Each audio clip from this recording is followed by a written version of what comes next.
Hello കൂട്ടുകാരെ, ഫ്ലൈവിംഗ് മീഡിയയുടെ പുതിയൊരു എപ്പിസോഡിലേക്ക് സ്വാഗതം. അപ്പൊ നമ്മൾ ഇന്ന് എവിടേക്ക് പോകാൻ പോണത്?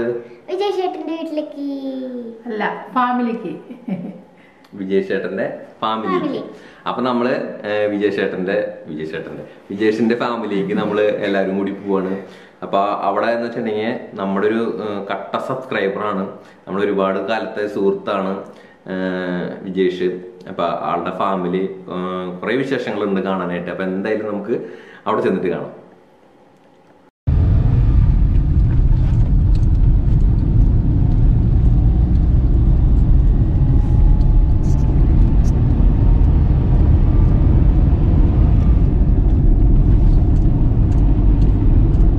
നമ്മളങ്ങനെ പോയിക്കൊണ്ടിരിക്കുകയാണ്. റോഡൊക്കെ ടാറി നല്ല സൂപ്പറാക്കിണ്ട് കേട്ടോ. ആലങ്ങാട് ജംഗ്ഷൻ ഇതാണോ ബേക്കറി പറഞ്ഞത്? KS bakery bakery.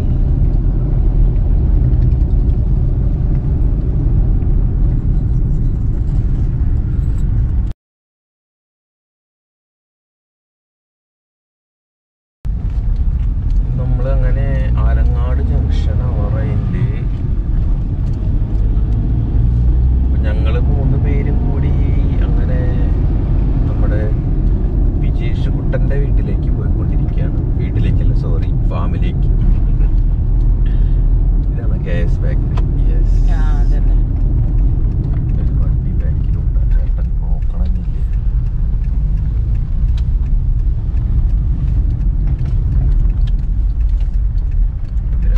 നന്നായി വണ്ടി ഓടിക്കുന്നത് നന്നായി. അപ്പൊ അങ്ങനെ KS ബേക്കറിയുടെ അവിടെ നിന്ന് നമ്മള് റൈറ്റ് എടുത്തിട്ട് ഇത്തിരി ഉള്ളിലോട്ട് ഇങ്ങനെ പോയിക്കൊണ്ടിരിക്കുകയാണ്. ഒരു എന്താ പറയാ, ഒരു ഫാമാണ് അവന്റെ. അപ്പൊ അത് ഉള്ളിലോട്ടുള്ളൊരു സ്ഥലത്താണ്. ഞാൻ 1-2 വട്ടം പോയിട്ടുണ്ട് കേട്ടോ അവിടേക്ക്. അപ്പൊ നമ്മളിങ്ങനെ പോയിക്കൊണ്ടിരിക്കുകയാണ്. ട്രാവലാണ്, നമ്മള് ഇപ്പൊ ട്രാവലിങ്ങിലാണ്. ഇനിയിപ്പോ വേറെ നല്ല സബ്സ്ക്രൈബർ അവിടേക്കൊക്കെ പോകുമ്പോ നമുക്ക് നല്ല നല്ല സ്ഥലങ്ങളൊക്കെ കാണിച്ചു തരാട്ടാ. എന്തായാലും നമ്മുടെ കയ്യിൽ ഗോപ്രൊക്കെ കയ്യിൽ കിട്ടിയിട്ടുണ്ട്. ഇതിപ്പോ ഇതിലേക്ക് അങ്ങനെ പോയിട്ട് ഫുള്ള് വളവും തിരിവാണ്. ഒട്ടിയാ മതിയായിരുന്നു. അവനൊന്ന് വിളിക്കാല്ലേ? വഴി അറിയോ? ഇതിലേക്ക് തന്നെ അങ്ങോട്ട് പോവാറുണ്ട്. അറിയുന്നു, എനിക്കറിയില്ല. ഒരു പാലൊക്കെ കടന്നിട്ട് പാലൊക്കെ ഉണ്ടാവോ? പാലം മാറ്റിയൊരു റോഡൊക്കെ ആക്കിയില്ല. കാട ഫാമൊക്കെ എങ്ങനെയാണോ ചെയ്യുന്നത്? 2 പ്രളയൊക്കെ കടന്ന ഒരു കർഷകനാണ്. ഇതല്ലേ മറ്റേ പാലം? ഇതാണ് നമ്മുടെ അവന്റെ അവിടേക്ക് പോകുമ്പോ ഒരു ചെറിയൊരു പാലുണ്ട് കേട്ടോ. ഇത് ഞാൻ അന്ന് വരുന്ന സമയത്ത് പാലത്ത് കൂടെ വണ്ടി പോയി ഇടുന്നില്ല. പണി നടക്കായിരുന്നു. നല്ല അടിപൊളി സ്ഥലം കേട്ടോ. നല്ല എന്താ പറയാ, ശുദ്ധമായി കിട്ടുന്ന സ്ഥലമാണ്. ഫാമിങ്ങിനൊക്കെ പറ്റിയ സ്ഥലം. ഉള്ള ഏരിയയിലേക്ക് പോയിട്ടാണ്. പക്ഷെ നല്ല 2 സൈഡൊന്ന് കാണിച്ചു കൊടുത്ത ശൈലി. 2 സൈഡിലും പച്ചപ്പാണ്, ഫുള്ള് മരങ്ങളും കൃഷികളൊക്കെ ആയിട്ട് നല്ല അടിപൊളി സ്ഥലമാണ്. കണ്ടിട്ട് തന്നെ പുതിയ ആ ഭാഗത്തൊന്നുകൊണ്ട്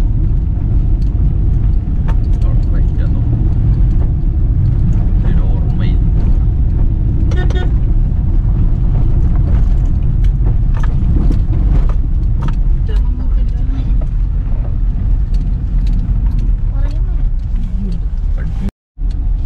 അവിടെ ഒരു ചെറിയൊരു ട്രാൻസ്ഫോമർ ഉണ്ടായിരുന്നു. അതിന്റെ സൈഡിൽ കൂടെയുള്ള വഴിയിട്ടാ.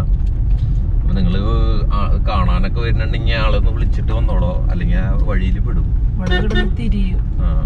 കാരണം ഉള്ളിലേക്ക് കുറെ പോവാണ്ട്. നല്ല റബ്ബർ എസ്റ്റേറ്റുകളും വാഴകൃഷിയും അങ്ങനെയൊക്കെയുള്ള ഒരു സ്ഥലത്ത് കൂടി നമ്മൾ പോണത്. ഞാൻ ഈ എന്താ പറയാ, നമ്മുടെ സബ്സ്ക്രൈബേഴ്സ് വയനാടും കണ്ണൂർ അങ്ങനെയുള്ള സ്ഥലത്തേക്കൊക്കെ പോകും. അപ്പൊ എന്ന് വെച്ചിട്ടുണ്ടെങ്കിൽ നമുക്ക് ഒരു ട്രാവൽ വ്ളോഗും കൂടി കിട്ടും അതിന്ന്. ഞങ്ങക്ക് സത്യം പറഞ്ഞ ഭയങ്കര ഇഷ്ടാട്ടോ ഇങ്ങനെ ട്രാവൽ ചെയ്ത് ഇങ്ങനെ പോവാനായിട്ട്.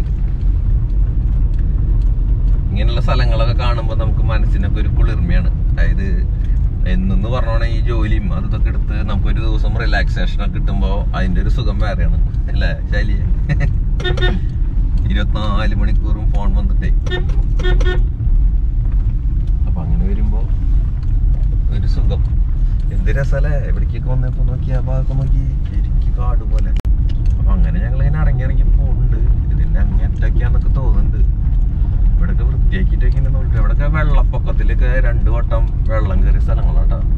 ഫുള്ള് അവന്റെ ഫാമിന്റെ ഉള്ളിൽ ഇത് കാടക്കുഞ്ഞുങ്ങളൊക്കെ ഇങ്ങനെ ഒഴുകി പോയിരുന്നു പറഞ്ഞ്. അപ്പൊ അതിലൊരുപാട് നഷ്ടങ്ങൾ വന്നിട്ടുള്ള ഒരു കർഷകനാണ്. പക്ഷെ ഭയങ്കര എനിക്ക് അവന് ഇഷ്ടപ്പെടാനുള്ള ഒരു കാരണം വെച്ച് കഴിഞ്ഞാൽ അവന്റെ ആ ഒരു കോൺഫിഡൻസ് ഉണ്ട്. നമ്മള് കടങ്ങളൊക്കെ വന്ന് നിൽക്കുമ്പോ എല്ലാവരും വിഷമിച്ചിരിക്കുമ്പോ ഇവൻ വീണ്ടും രണ്ടാമതാ തന്നെ അപ്പുറത്തേക്ക് വെള്ളം നോക്കിയപ്പോ കണ്ട ഇതുമ്മ ടച്ചിലൊന്നും ഇടയ്ക്ക് തൊട്ടാണ്. അങ്ങനെ ഏതോ ഒരു സ്ഥലത്തേക്കൊക്കെ അങ്ങനെ എത്തിക്കൊണ്ടിരിക്കുന്നില്ല. വഴിയൊക്കെ അവസാനിച്ചു. അമ്മേ കുഴപ്പമില്ല. നമ്മള് ഒരു തോട്ടത്തിന്റെയും കൃഷിയുടെയൊക്കെ ഉള്ളിൽ കൂടെയൊക്കെയാണ് ഇങ്ങനെ പോണത്.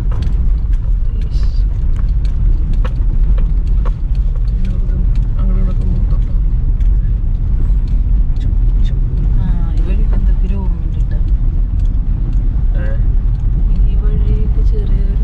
ഓഫാക്കി. അയ്യോ എത്താറതിന്റെ ഫാം വളരെ ഉള്ളിലേക്ക് ചെന്നിട്ടാണ്.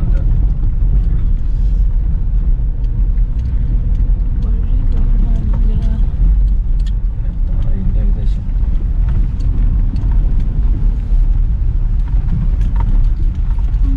പേരിനൊരു വഴി മാത്രം.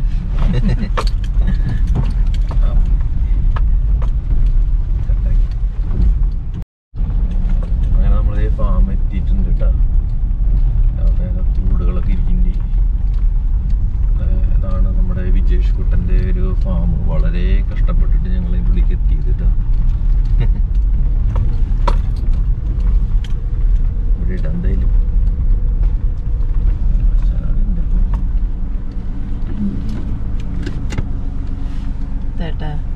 അതാണ് വിജേഷ് അവിടെ നിൽക്കണ്ട കേട്ടോ. അതിന്റെ പണിക്കാരനുണ്ട്. എന്തായാലും നോക്കാൻ കാണാം. അങ്ങോട്ട് കാണാനില്ല. വരുന്നുണ്ട് ആളുണ്ടിട്ട്.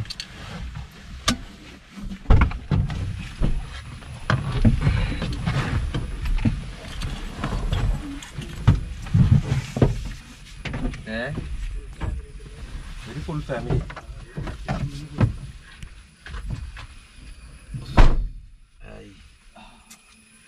എന്നിട്ട് ഉറങ്ങായിരുന്നു. വെറുതെ ഇരിക്കുമ്പോൾ ഉറക്കം വരുന്നേ. ബോറടിക്കുക. ഇറങ്ങുക നിങ്ങള്.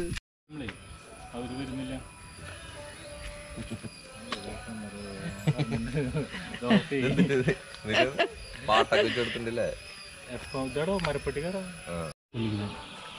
അപ്പൊ നമ്മുടെ വിജേഷിന്റെ ഫാമിന്റെ ഉള്ളിലേക്ക് ഞങ്ങൾ കേറിട്ടാ. അപ്പൊ ഒന്ന് കാണിച്ചു തരൂ വിജേഷ്. നടന്നോളൂ. നോക്കി നടന്നോട്ടോ ഞാൻ. അപ്പൊ ഇത് കോഴിക്കുട്ടികളെ കുറച്ച് കൊണ്ടിട്ടുണ്ട് അല്ലേ? ഇത് ഏതാടാ? ക്രോയിലർ. ആ ഇത് ക്രോയിലർ എന്ന് പറഞ്ഞിട്ടുള്ള മുട്ടക്കോഴികൾ അല്ലേ? അതെങ്ങനെ നടക്കുന്നത് ജസ്റ്റ് ഒന്ന് നമുക്ക് ഇങ്ങനെ നടന്നു നോക്കാം ആദ്യം. ഇവിടേക്ക് ഉണ്ട് ഇങ്ങനെ ഒരു നിങ്ങൾക്ക് കാണാൻ പറ്റുന്നറിയില്ല. ഒരു ശരിക്കും പറഞ്ഞാൽ റെയിൽവേ പാളം പോലെയാണ് ശിവാനെ. ഒരു മാസ്ക് ഒക്കെ വെച്ചിട്ട് നടക്കുന്നത്. അത് ഇപ്പറേക്ക് ചാടാൻ വേണ്ടി വെയിറ്റ് ചെയ്യണം. ചാടറ കുഴപ്പമില്ല അല്ലേ? അവരിപ്പുറത്തേക്ക് കിടന്ന് ഇവിടെ വൃത്തിയാക്കി ഇട്ടുണ്ടല്ലോ. അടുത്ത തന്നെ ഇടാൻ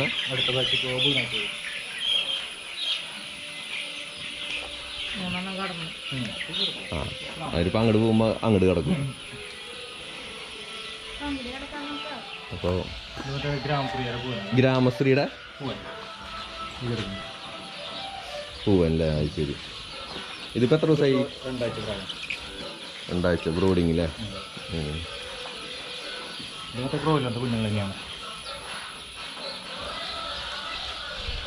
ക്രോയിലറിന്റെ കുഞ്ഞുങ്ങളല്ലേ? 1 ആഴ്ച പ്രായല്ലേ? ഒക്കെ തന്നെ നല്ല മരുന്നൊക്കെ കൊടുക്കേണ്ടതുണ്ട് അല്ലേ? ഇത് അടിയിൽ എന്നിട്ട് ചിന്തൂര് പൊടി ഇട്ടാണ്.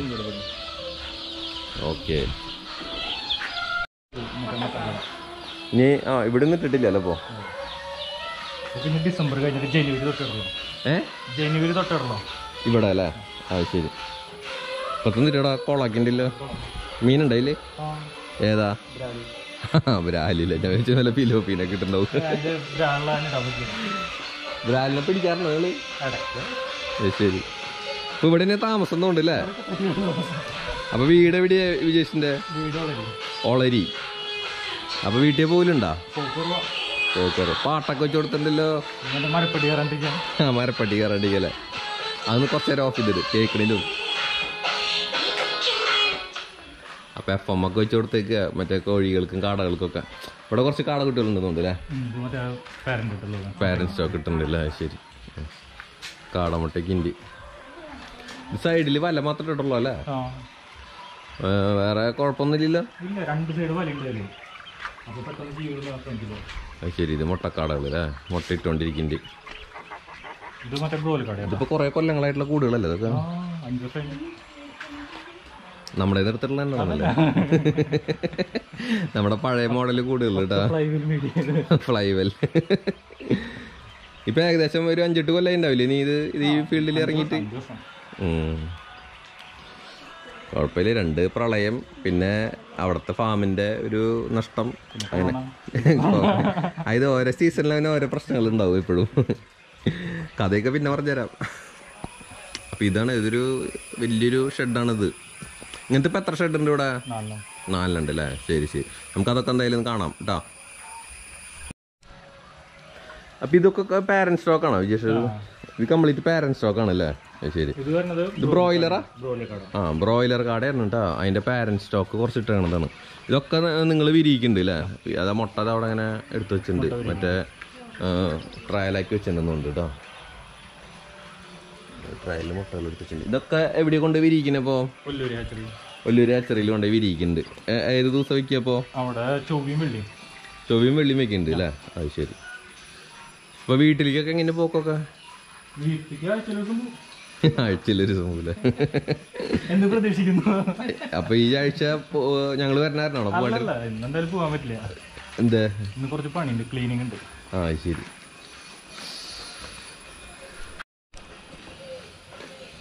എന്തിനാ നീ ഷെഡ്? ബ്രോയിലർ കാട. മുട്ടക്കാട. കോഴികളല്ലേ?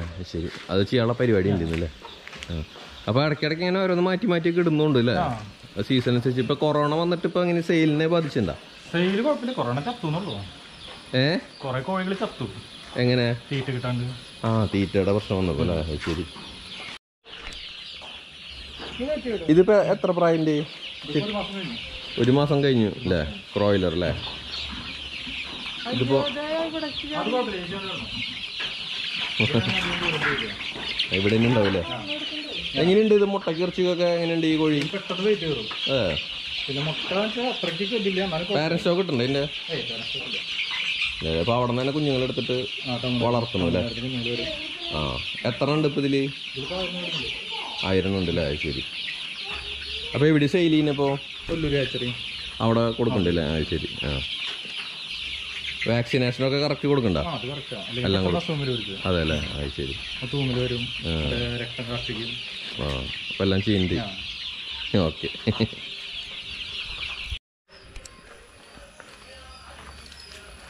ഇതിൽ ഈ ഷെഡിൽ എന്തിട്ടപ്പോ? മുട്ടക്കാട ബ്രൂഡ് ചെയ്യിക്കുന്നല്ലേ? അപ്പൊ അതൊന്ന് കാണിച്ചു തരുമോ? കയറാൻ പറ്റുമോ എൻ്റെ ഉള്ളിൽ? സാധാരണ രീതിയിൽ ഇങ്ങനെയുള്ള സ്ഥലങ്ങളിലേക്ക് അലൗഡ് അല്ല കേട്ടോ. പുറത്തുനിന്ന് ആൾക്കാർ വരുമ്പോഴെന്ന് വെച്ചിട്ടുണ്ടെങ്കിൽ പല പ്രശ്നങ്ങളും അങ്ങനെ. പിന്നെ അതിനൊന്നാമത് ഇതിന്റെ അവിടേക്ക് വരല് എളുപ്പമല്ല. ഇത് ബ്രൂഡ് ചെയ്യുന്നത് അല്ലേ? കുഞ്ഞുങ്ങളല്ലേ? ചെറിയ കുഞ്ഞുങ്ങൾ കേട്ടോ. കാട ബ്രൂഡി. ഇത് കുറേ ഉണ്ട് കേട്ടോ. 750 അല്ലേ? അപ്പൊ ഇതിലും ഉണ്ടല്ലോ അങ്ങനെ.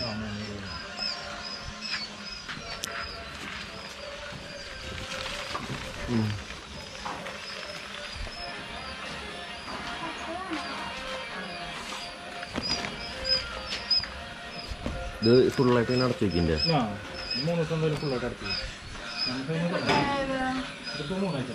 ഇത് 3 ആഴ്ച പ്രായമുള്ള കുട്ടികളില്ലേ? ഇത് എത്ര ഉണ്ട്? 1500. അതുപോലെ അപ്പുറത്തേക്ക് കൊണ്ടുവന്നുണ്ടല്ലോ. ഞാനൊന്ന് കവർ ചെയ്തിട്ട് വരാം.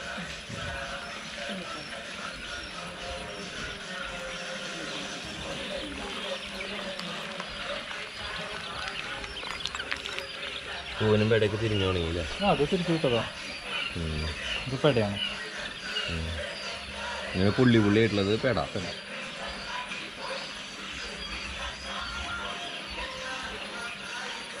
പൂവൻ ചാര കളറ്.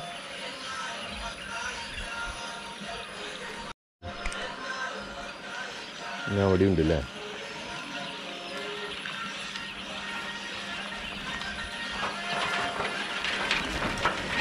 ഇത് പറക്കൂല്ലേ ഫുള്ളായിട്ട് ഇങ്ങനെ കിടന്നിട്ട്. ഇതിലായാലും ഇത് 2000. ഇത് പാരൻസ് സ്റ്റോക്ക് ഇവിടെ തന്നെയല്ലേ എല്ലാത്തിൻ്റെയും?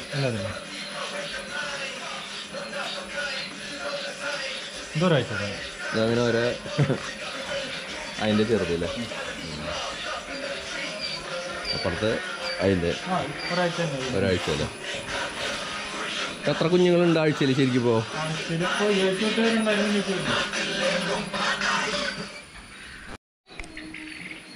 ആഴ്ചയിൽ എത്ര കുഞ്ഞുങ്ങൾ വെച്ചിട്ടുണ്ട്? 2000 കുഞ്ഞ് നമ്മൾ ആഴ്ചയിൽ ഇടുന്നുണ്ടല്ലേ. എത്തിനുണ്ട് വലുത്. ഇത് എന്തിനാ കൂടെ ഇറച്ചിക്കായിട്ട്?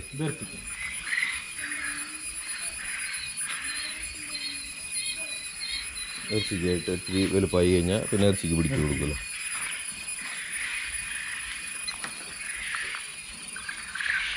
എന്ത് സൗണ്ട്? ആ പൂവങ്കാടല്ലേ കട കയറിയില്ലേ. ഇവിടെ എത്ര കൊല്ലായി ഇപ്പോൾ? ഇവിടെ ഒരു 3 വർഷമാണ്. 3 കൊല്ലല്ലേ? ഇവിടെ 3 കൊല്ലല്ലേ? ശരി. അതിന് മുമ്പുണ്ടായിരുന്ന സ്ഥലത്ത് ഓർമ്മയില്ലേ? നമ്മള് മരവെട്ടിച്ചാല് വിജേഷിനൊരു മുമ്പ് ഒരു സ്ഥലം ഉണ്ടായിരുന്നു. പക്ഷെ വളരെ പ്രതീക്ഷയോടെ കൂടിയിട്ട് അത്യാവശ്യം നല്ല സെറ്റപ്പായി നടന്നു അല്ലേ? അവിടെ പുതിയ ഷെഡ് പണിതൊക്കെ നല്ല സെറ്റപ്പായി വരുന്ന സമയത്ത് ഒരു പഞ്ചായത്തിന്റെയും നാട്ടുകാരുടെ ഭാഗത്തു നിന്ന്, അതായത് നാട്ടുകാർക്ക് വേസ്റ്റ് ഒക്കെ കൊടുത്ത് സഹായിച്ചു. പക്ഷെ അതില് ഒരു നല്ലൊരു പണി കിട്ടി. അവിടെ അങ്ങനെ ഒരു അവര് അങ്ങനത്തെ ഒരു പ്രശ്നമൊക്കെ വന്ന് അവിടെ ഫാം അടച്ചുപൂട്ടി. അപ്പോൾ അതിലുണ്ടായിരുന്ന കാടിയും കോഴി അങ്ങനെയൊക്കെ ഒരുപാട് നഷ്ടം വന്നു. അതിനുശേഷം ഇവിടെ വന്ന് ഫസ്റ്റ് കൊല്ലം പ്രളയം വന്നില്ലേ? അതായത് നല്ലൊരു പീക്ക് ടൈം ആയി വരുന്ന സമയത്ത് വീണ്ടും രണ്ടാമത് പ്രളയം വന്ന് അതിലും കുറേ കാശ് നഷ്ടപ്പെട്ടു. അത് കഴിഞ്ഞിട്ട് വീണ്ടും അടുത്ത കൊല്ലിട്ട് അതിലും പ്രളയം വന്നു. ഇപ്പോൾ ശരിക്കും പറഞ്ഞു കഴിഞ്ഞാൽ ഒന്ന് പച്ച പിടിച്ചിങ്ങനെ ആയി വരുന്നു അല്ലേ? അതായത് എന്നാലും എനിക്ക് ഇഷ്ടപ്പെട്ടതെന്ന് വെച്ചാൽ ആ ഒരു ആത്മവിശ്വാസം, അതായത് കാടയിൽ നിന്ന് രക്ഷപ്പെടാം എന്നുള്ളൊരു ആത്മവിശ്വാസം അന്നും വിജേഷിനുണ്ടായിരുന്നു. വളരെ ലാഘവത്തോട് കൂടിയിട്ട് ആള് എത്ര നഷ്ടം വന്നാലും പറയും അല്ലേ? എനിക്ക് ഓർമ്മയുണ്ട് ഒരു ദിവസം ഒരാൾക്ക് എന്താ പറയുക, എല്ലാവർക്കും ഒരു ദിവസം വരും പറഞ്ഞ പോലെ ഒരുപാട് പൈസ കടങ്ങളൊക്കെ കടക്കെ വീടിയപ്പോൾ കുറെ കടബാധ്യതയിലൊക്കെ പെട്ടുപോയി. പക്ഷെ എന്നാലും ഇപ്പോൾ ഒരു പ്രതീക്ഷയോട് കൂടി ഇപ്പോൾ രണ്ടാമത് ഹാർഡ് വർക്കാണ് മെയിനായിട്ട്. ഇതിവിടെ എന്തിട്ടാ കൃഷി? വേറെ കൃഷികളൊക്കെ ഉണ്ട് ഇവിടെ? ഇവിടെ ഓൾറെഡി വാഴ നിലവിലുണ്ട്. വാഴ? പക്ഷെ അത് മാറ്റിയിട്ട് പുതിയ വാഴകൾ നടണം. വാഴകളൊക്കെ നടന്നല്ലേ? ഇതെന്തൊരു ചകിരി കൊണ്ടിട്ടാണ് ചകിരി? ഇവിടെ തന്നെ? ഇവിടെ തന്നെ. അവിടെ കോഴികളൊക്കെ ഇങ്ങനെ അഴിച്ചു വിട്ടിട്ടുണ്ടല്ലോ. ടർക്കിയൊക്കെ ഉണ്ടല്ലോ, കരിങ്കോഴിയൊക്കെ ഉണ്ടല്ലേ? പാരന്റ് സ്റ്റോക്ക് നല്ല കോഴികളുണ്ടല്ലോ കുറച്ച്. ഒരു കോഴി പുറത്ത് 4 മാസമായി കോഴി ഇപ്പോഴും ഈ വലിപ്പന്നുള്ളൂ. അത് വേറെ വല്ല ബ്രീഡാവും. ഇതുവരെ പൊന്തിയിട്ടില്ല.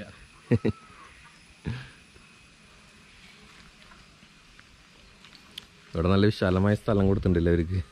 അപ്പുറത്ത് നെറ്റ് ഇട്ടിരിക്കുക, പിന്നെ അങ്ങോട്ട് ചാടില്ല. അത് ഇവിടുത്തെ കാവൽക്കാരല്ലേ? കാവൽക്കാരാ? കാവൽക്കാരൻ ഇപ്പൊ പാലാട്ടല്ല എന്തേ ഇപ്പൊ മിണ്ടാട്ടല്ലേ? അത് ശരി. ഇവൻ വെയില് തന്നെ വിളവ് തിന്നാന്ന് പറഞ്ഞ പോലെ തരം കിട്ടി കഴിഞ്ഞാൽ കോഴീനെ പിടിക്കലാണ് അവന്റെ മെയിൻ ഹോബിട്ടാ. അതെ അതെ വിളിക്കുന്നന്നെ. എന്താ ഇവര് ഫുഡൊന്നും തന്നില്ലേ? നീ കോഴീനെ പിടിച്ചോ? അത് ഇടയ്ക്ക് വല്ലതൊക്കെ കൊടുക്കണം, അപ്പോൾ ശരിയാവും. പക്ഷെ ചാവല് കുറയുമ്പോഴാണല്ലേ അവനൊന്നും കിട്ടാണ്ട് വരിക. ഇതാണ് നമ്മുടെ സപ്ലൈ വണ്ടി അല്ലേ? അപ്പൊ ഇതിലൊന്നും ഇപ്പൊ അധികം കോഴികൾ ഇട്ടിട്ടില്ല അല്ലേ? ആ, അത് ഓരോ സമയം നോക്കിയിട്ട് അങ്ങോട്ട് ഇടില്ലേ? ഡിസംബർ കഴിഞ്ഞിട്ടൊക്കെ ഇടണുള്ളൂ അല്ലേ? ശരി. ഇത് വിജേഷിന്റെ പണിക്കാരനാണ്. അത് ശരി. ആളെത്ര കൊല്ലായി ഇപ്പൊ? ശരിക്കും ഇവിടെ വന്നിട്ട് ഒരു 6 വർഷത്തോളം. മുമ്പ് തന്നെ ആദ്യം ബ്രോയിലർ കോഴിയായിരുന്നു. അപ്പൊ ആളുടെ കൂടെ തന്നെ ഉണ്ടായിരുന്നു അല്ലേ? എന്താ പേര് ചേട്ടൻ്റെ? ആ, ഓക്കെ ഓക്കെ. കൊൽക്കത്ത. ഇവിടെ തന്നെയാണ്? ഇവിടെ തന്നെ. എവിടെ താമസിക്കുന്നപ്പോ? അവിടെ ഒരു വീടുണ്ട്. അവിടെ വീട് എടുത്ത് ഇവിടെ ആരാ താമസം? ബായി. അപ്പൊ നിങ്ങൾ രണ്ടുപേരാണ് ഈ ഇതൊക്കെ നോക്കി നടത്തണത്. അപ്പൊ എത്ര കാലമായി വീട്ടിൽ പോയിട്ട്? വീട്ടിൽ പോയി ഒന്നാമത് ഇത്ര ദൂരമുള്ള കാരണേ പോയി അവിടെ സ്റ്റേ ചെയ്യാൻ പറ്റുക. പിന്നെ രാത്രി ഇവിടെ കറണ്ട് പോകും. അപ്പോൾ ഞാൻ വിജേഷിനോട് കുറച്ച് കാര്യങ്ങളൊക്കെ ഒന്ന് ചോദിച്ചറിയാനുണ്ട്. അപ്പോൾ കാട വളർത്തി തുടങ്ങിയിട്ട് ഇപ്പോൾ കുറച്ച് വർഷങ്ങളായില്ലോ. അപ്പോൾ എന്താണ് അതിൻ്റെ നിങ്ങളുടെ ഒരു അഭിപ്രായം അല്ലെങ്കിൽ നിങ്ങളുടെ ഒരു എക്സ്പീരിയൻസ് എന്താണ്? അതായത് നല്ല ലാഭമുള്ള ഫീൽഡാണ്. അതിനോട് ഇൻട്രസ്റ്റ് ഉണ്ടെങ്കിൽ ലാഭമാണ്. പക്ഷേ ഇങ്ങനത്തെ ഓരോ പ്രകൃതി ദുരന്തങ്ങളും കാര്യങ്ങളും വരുമ്പോഴാണ് പ്രശ്നങ്ങൾ. അപ്പോൾ ഇപ്പോൾ എത്ര വട്ടം പണി കിട്ടിയിട്ടുണ്ട്? 1, 2, 3, 4. ശരി. പക്ഷെ എന്നാലും വിടാനുള്ള ഉദ്ദേശമൊന്നും ഇല്ല അല്ലേ? അല്ല, ഇത് ഫീൽഡൊന്നും മെച്ചപ്പെട്ട് കഴിഞ്ഞാൽ നമ്മുടെ പ്രശ്നങ്ങളൊക്കെ തീരുന്നുള്ളൊരു ഉറച്ചൊരു വിശ്വാസം ഉണ്ട്. അപ്പൊ ആ ഒരു വിശ്വാസത്തിന്റെ പുറത്ത് തന്നെയാണ് വീണ്ടും ശരിക്കും പറഞ്ഞു കഴിഞ്ഞാൽ വിജേഷിന്റെ ഒരു ഇത് കണ്ടതെന്ന് വെച്ചാലേ വൈകുന്നേരം വരെ ഇങ്ങനെ വെള്ളം കോരുക, എന്നിട്ട് വൈകുന്നേരം കല്ല ഉടയ്ക്കുക, അങ്ങനെയായിരുന്നു ഒരു 3-4 കൊല്ലം ഞാൻ കണ്ടിട്ടുള്ള വിജേഷ്. കാരണം ഹാർഡ് വർക്കിനൊന്നും ഒരു കുറവില്ല. കാലത്തൊട്ട് വൈകുന്നേരം വരെ പണിയെടുക്കുന്നുണ്ട്. 3-4 കൊല്ലമായിട്ട് വീട് വിട്ട് നിൽക്കുന്നുണ്ട് അല്ലേ? മറ്റേ ഫാമിലും ഒക്കെ ആയിട്ട്. അതായത് മരവൊട്ടിച്ചാല് ഒരു ഫാം ഉണ്ടായിരുന്നു. ആ ഫാമിലത്തെ ഒരു അനുഭവം എന്ന് വെച്ചിട്ടുണ്ടെങ്കിൽ ഒരുപാട് നാള് അവിടെ വർക്ക് ചെയ്ത് അവിടെ ഒരു വലിയൊരു ഫാമാക്കി മാറ്റി. എന്നിട്ട് അവസാനം അത് നാട്ടുകാരൊക്കെ കൂടി പൂട്ടിച്ചു. അതായത് അവസാന നിമിഷം കേട്ടോ. അതായത് ഇവിടുന്ന് വേസ്റ്റും കാര്യങ്ങളൊക്കെ അവിടെ നാട്ടുകാർ കൊണ്ടുവരുന്നു. എന്നിട്ട് അവരത് കൊണ്ടുപോയിട്ട് വാഴയുടെ കടക്കിലൊക്കെ കൊണ്ടിട്ട് അവിടെ ഈച്ചശല്യം വന്നു എന്നൊക്കെ പറഞ്ഞിട്ട് അങ്ങനെ ഒരു പ്രശ്നം വന്നിട്ട് ആ ഫാം അടച്ചു പൂട്ടി. അപ്പം അതുവരെ ഉണ്ടായിരുന്ന എല്ലാ പ്രതീക്ഷകളും അസ്തമിച്ചു. രണ്ടാമത് ഇവിടെ തുടങ്ങി. അതാണ് എൻ്റെ ഒരു അനുഭവം. ഇവിടെ തുടങ്ങിയിട്ടും വലിയ പെട്ടെന്നൊന്നും അങ്ങനെ മാറിയിട്ടില്ലോ. ഇവിടെ തുടങ്ങി ഒന്ന് മെച്ചപ്പെട്ട് വന്നപ്പോഴാണ് വെള്ളപ്പൊക്കം വന്നത്. വെള്ളപ്പൊക്കത്തിൽ എങ്ങനെയുണ്ടായിരുന്നു? വെള്ളപ്പൊക്കത്തിൽ തൊട്ടടുത്തൊരു വലിയൊരു ചാലുമുണ്ട്. ആ ചാല് കവിയുമ്പോഴാണ് ഇങ്ങോട്ട് വെള്ളം വരാം. ഇവിടെ എന്തോരം വെള്ളം മുങ്ങി? ഇവിടെ ഒരു മുട്ടിനപ്പം ഈ ഷെഡ് മൊത്തം വെള്ളത്തിൽ മുങ്ങി. അപ്പൊ എന്നിട്ട് കാടൊക്കെ ഉണ്ടായിരുന്ന എത്ര കാടത്തനിപ്പോ ഇപ്പൊ ഈ കാണുന്ന ഷെഡുണ്ട്, അപ്പുറത്തെ ഷെഡിലും നിറച്ച് കാടയായിരുന്നു. 10,000-20,000 കാടിണ്ടായിരുന്നു. അതൊക്കെ ചത്തു. എന്നിട്ട് എന്തെങ്കിലും നഷ്ടപരിഹാരം ഇല്ല? ദൈവം സഹായിച്ച് അങ്ങനെ കിട്ടിയില്ല. അതായത് കഷ്ടപ്പെട്ട് 20,000 വരെ കാടേനെ ആക്കി. അതായത് ഒരു കൊല്ലത്തെ ദുരനുഭവത്തിന് ശേഷം ഒരു കൊല്ലം കൊണ്ട് ഉണ്ടാക്കിയ സ്വത്ത് മുഴുവൻ ആ പ്രളയത്തിലും പോയി. രണ്ടാമത്തെ കൊല്ലം വെള്ളം കയറിയപ്പോ അങ്ങനെ കയറിയില്ല. കറണ്ട് പോക്കിൽ കൊറോണ പോയി. അപ്പൊ അതിൽ പോയില്ല. ഇപ്പൊ ജനറേറ്റർ അങ്ങനത്തെ സംവിധാനങ്ങളൊക്കെ ഉണ്ട് അല്ലേ?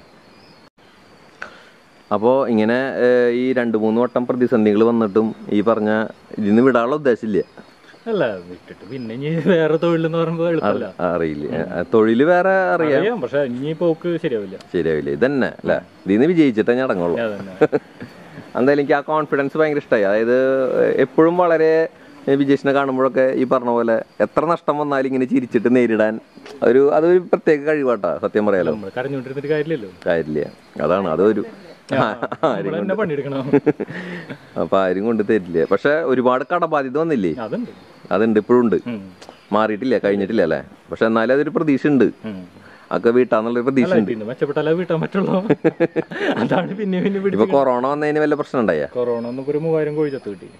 എങ്ങനെയാ? മറ്റേ തീറ്റ കിട്ടാണ്ട് 2 ആഴ്ച തീറ്റ കിട്ടിയില്ല.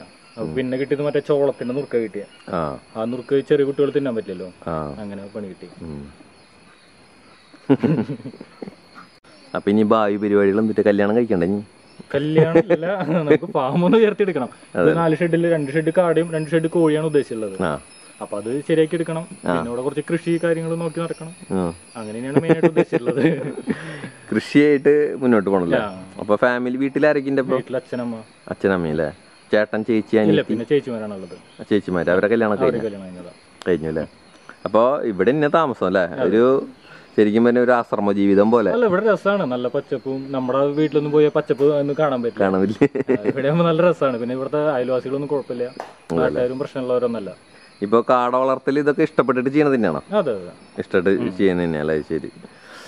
അപ്പോൾ എന്തായാലും ഇത് കാണുന്ന ആൾക്കാർ ശ്രദ്ധിക്കുകയെന്ന് വെച്ചിട്ടുണ്ടെങ്കിൽ, നിങ്ങൾക്ക് കാട നല്ല മുട്ടക്കാടകളോ അങ്ങനെയൊക്കെ വേണമെന്ന് വെച്ചിട്ടുണ്ടെങ്കിൽ വിജേഷിനെ സമീപിച്ച ഈ തൃശ്ശൂർ ജില്ലയിൽ അത്യാവശ്യം നല്ലൊരു റേറ്റിലൊക്കെ തരാനൊക്കെ ആയിട്ട് സാധിക്കും. വേറെ ജില്ലകളിലേക്കൊക്കെ കൊടുക്കാനുള്ള ക്വാണ്ടിറ്റി ആയി അപ്പോൾ ആയിട്ടില്ല. ആദ്യം കൊടുക്കണ്ടായിരുന്നു, നമ്മുടെ മറോട്ടിച്ചാലായിരുന്നപ്പോൾ എല്ലാ ജില്ലയിലും കൊടുക്കണ്ടായിരുന്നു അല്ലേ? ഇപ്പൊ ഇവിടെ വരുമ്പോ ആയി വരുന്നു അല്ലേ? കൊടുക്കാനുള്ളതില്ല, ആയി വരുന്നുള്ളൂ. ഒരു വളർന്നു വരുന്നൊരു കാട കർഷകനും കോഴി കർഷകനൊക്കെയാണ് വിജേഷ്. അപ്പോൾ എല്ലാവരും സഹകരണങ്ങളും സപ്പോർട്ടൊക്കെ ഉണ്ടാവണം. പിന്നെ എന്തെങ്കിലും കാര്യങ്ങളൊക്കെ ഉണ്ടെങ്കിൽ വിജേഷിൻ്റെ നമ്പർ ഞാൻ ഡിസ്ക്രിപ്ഷനിലും അതുപോലെ ഫസ്റ്റ് കമൻ്റായിട്ട് ഇടാം. അപ്പോൾ അതിൽ നിങ്ങൾക്ക് കാര്യങ്ങളൊക്കെ ആളെ വിളിച്ച് നേരിട്ട് സംസാരിക്കാം കേട്ടോ. അപ്പോൾ ഒരുപാട് കാട കർഷകർ നമ്മുടെ കേരളത്തിൽ തന്നെ ഇപ്പോൾ പുതിയതായിട്ട് വന്നുകൊണ്ടിരിക്കുന്നുണ്ട്. അവരോട് എന്തെങ്കിലും പറയാനുണ്ട് വിജേഷിന്? കാട കർഷകരോട് അങ്ങനെ പറയാനായിട്ട് നല്ല രീതിയിൽ നോക്കുക. മുട്ടയുടെ മെയിൻ ആയിട്ടെന്ന് വെച്ചാൽ ഈ കോമ്പറ്റീഷനാണ് ഏറ്റവും കൂടുതൽ പ്രശ്നം വരുന്നത്. ഇപ്പൊ നമുക്ക് 2 രൂപയ്ക്ക് മുട്ട കൊടുത്താൽ മാത്രം മുതലാവുള്ളൂ. അത് ശരിയാക്കണം. എല്ലാവരും ഒരു യൂണിറ്റിയിൽ പോവാണെങ്കിൽ നല്ലതാണ്. തുടങ്ങുന്ന ഒരു 1,50,000 കിട്ടിക്കഴിഞ്ഞാൽ കൊടുക്കുകയാണ് മുട്ട. ഈ കടക്കാര് പരമാവധി ചവിട്ടാണ് ചെയ്യുന്നത്. പരമാവധി എല്ലാവരും കൂടിയായിട്ട് 2 രൂപ 2.50, ചിലവർക്കൊക്കെ 2.50 കിട്ടുന്നവരുണ്ട്, ചിലർക്ക് 1.50 കിട്ടുന്നവരുണ്ട് ഓരോ സൈഡുകളിൽ. അപ്പൊ ചില സ്ഥലങ്ങളിൽ ഇങ്ങനെ കോമ്പറ്റീഷൻ ഒരു പ്രശ്നമാണല്ലോ അതില്. അതായത് പുതിയത് വരുന്നവർ തന്നെ നിങ്ങൾ 1.50 കടക്കാർ പറഞ്ഞാൽ തന്നെ 2 രൂപയ്ക്ക് കൊടുക്കുക. മിനിമം ഒരു മാർക്കറ്റ് റേറ്റ് 2 രൂപക്ക്. അല്ലെങ്കിൽ കടക്കാര് 1.50 നിങ്ങളുടെ എടുക്കും, പിന്നെ ബാക്കിയുള്ളവർക്ക് 1.50 എടുക്കുള്ളൂ. അപ്പോൾ നിങ്ങൾ എല്ലാവരും ഒന്ന് ശ്രദ്ധിക്കാനായിട്ട് പറയാണ്. കാരണം നമ്മൾ ഈ കാട കർഷകർ എന്ന് പറഞ്ഞു കഴിഞ്ഞാൽ പല സ്ഥലത്തും നമ്മൾ തമ്മിൽ കോമ്പറ്റീഷൻ്റെ ഒരു ആവശ്യമില്ല.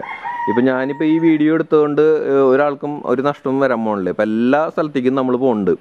ഇപ്പോൾ വളർത്തണ എല്ലാവരെയും നമ്മൾ പ്രൊമോട്ട് ചെയ്യുന്നുണ്ട്. അപ്പം നിങ്ങൾ ചെയ്യേണ്ട ഒരു കാര്യം, എല്ലാവരും ഒരു യൂണിറ്റിയിൽ പോവുക. അതായത് പരസ്പരം അങ്ങോട്ടും ഇങ്ങോട്ടും സഹകരിച്ച് ഒരേ റേറ്റിൽ തന്നെ കാടേനെ കൊടുക്കാനും അതുപോലെ മുട്ട കൊടുക്കാനും ഇറച്ചി കൊടുക്കാനും ഒക്കെ ഒരു സഹകരണത്തിൽ എത്തിക്കഴിഞ്ഞാൽ ഒരു ഇൻഡസ്ട്രി തന്നെ വലുതാവും അല്ലേ? എനിക്ക് തോന്നിയിട്ടുള്ളതാണ്. ആൾക്കാർ ഇപ്പം മുട്ടയുടെ കേസ് തന്നെ പറയുകയാണെങ്കിൽ ചിലർ 2.50 മുട്ട കൊടുക്കുന്നുണ്ട്. ഒരു കാട കർഷകന് ഒരിക്കലും ഒരു പാരയാവരുത് അല്ലേ? അതാണ് എനിക്ക് ഈ ഇൻഡസ്ട്രിയിൽ തോന്നിയിട്ടുള്ളത്.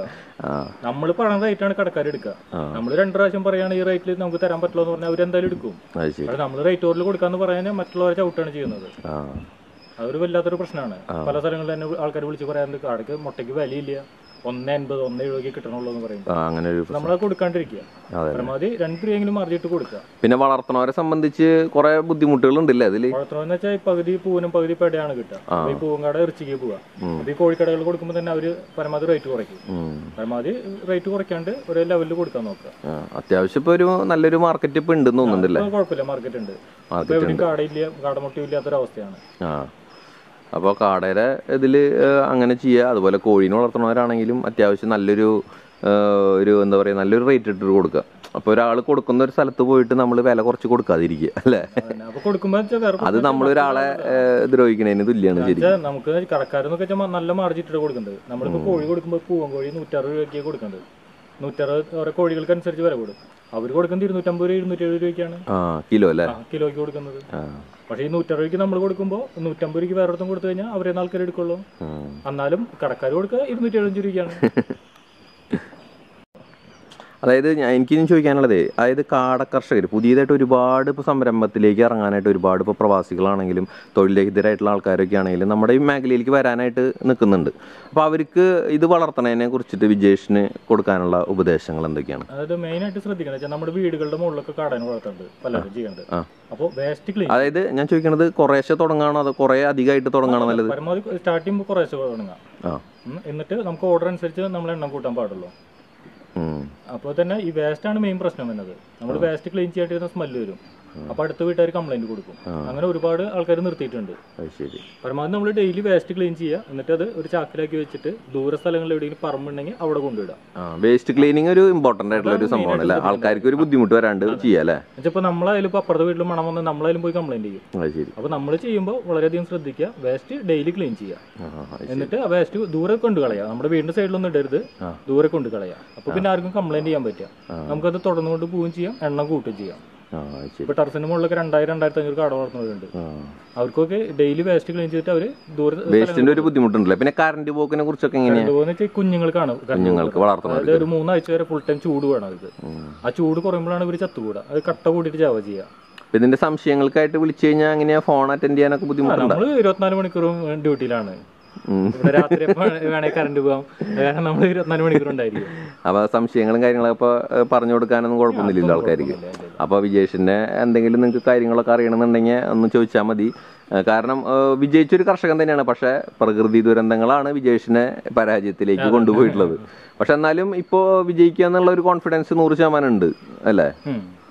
അതിനെ വളർത്തുന്ന കാര്യങ്ങളും എല്ലാ കാര്യങ്ങളെ കുറിച്ചും അത്യാവശ്യം ഇപ്പൊ പഠിച്ചു. തീറ്റ കൊടുക്കുന്നതിനെ കുറിച്ചും, ഇൻവെർട്ടർ കൊടുക്കുന്നതിനെ കുറിച്ചും, ചൂട് കൊടുക്കുന്നതിനെ കുറിച്ചും, വളർത്തുന്നതിനെ കുറിച്ചും, തീറ്റനെ കുറിച്ചും, മരുന്നുകളെ കുറിച്ചും ഒക്കെ ഏകദേശം ഒരു ധാരണയില്ല.